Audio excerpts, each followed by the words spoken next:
समाज के बीच झगड़े करवाए जा रहे हैं, जो अपने से बड़ा किसी और को नहीं समझते हैं, वो कैसे योगी हैं।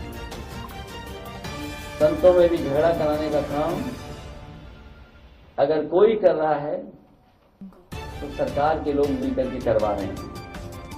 हमारे यहाँ कहा जाता है कि जो जितना बड़ा संत होता है, ये हमारी परंपरा रही है जो हम लोगों ने सीखी और समझी है और जानी है, कि हमारे यहाँ कहा जाता है कि जो जितना बड़ा संत होता है वो उतना ही कम बोलता है, और जब बोलता भी है तो जन कल्याण के लिए, इसलिए उसके वचन प्रवचन कहलाते हैं। यहाँ तो सब उल्टा ही है, इनकी योग्यता की परीक्षा करवानी पड़ेगी, क्योंकि जिस तरह के भाषा इस्तेमाल हो रही है उससे कहीं ना कहीं लग रहा है कि उनकी योग्यता के बारे में भी हमें और आपको जानना चाहिए। और व्यक्ति वस्त्र से नहीं, व्यक्ति वस्त्र से नहीं, वचन से योगी होता है।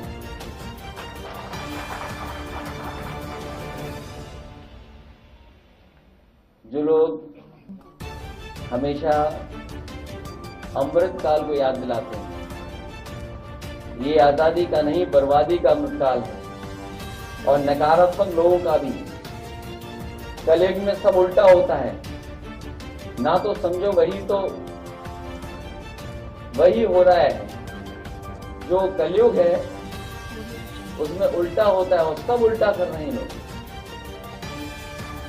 हमारे यहाँ ये माना जाता है कि जितना बड़ा ज्ञानी होता है वो उतना ही चुप रहता है, इसलिए हमारे यहाँ मौनी और मुनि की परंपरा रही है।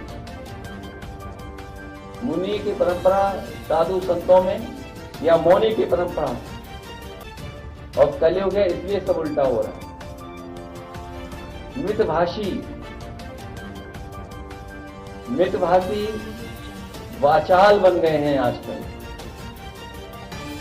वो मितभाषी नहीं बन रहे हैं। उनका सुनिए क्या कह रहे हैं आजकल। मृदभाषी कटुभाषी बन गए हैं, सत्य वचनी झूठे प्रचारक बन गए हैं, अभय निवारण करने वाले भय का प्रसारण कर रहे हैं,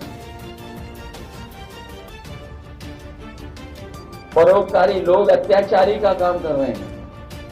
जिनका काम सरकार चलाना है वो बुलडोजर चला रहे हैं और विकास का प्रतीक विनाश का प्रतीक बन गया है।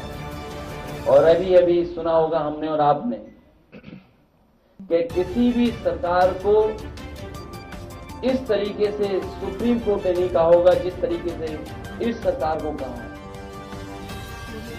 और सुप्रीम कोर्ट ने जो कहा, ये पहली बार ऐसा हुआ है कि देश में पहली बार सुप्रीम कोर्ट ने बुलडोजर एक्शन के खिलाफ उत्तर प्रदेश सरकार पर 25 लाख का भारी भरकम जुर्माना लगाया। अगर कहीं ऐसा हुआ हो तो बताइए।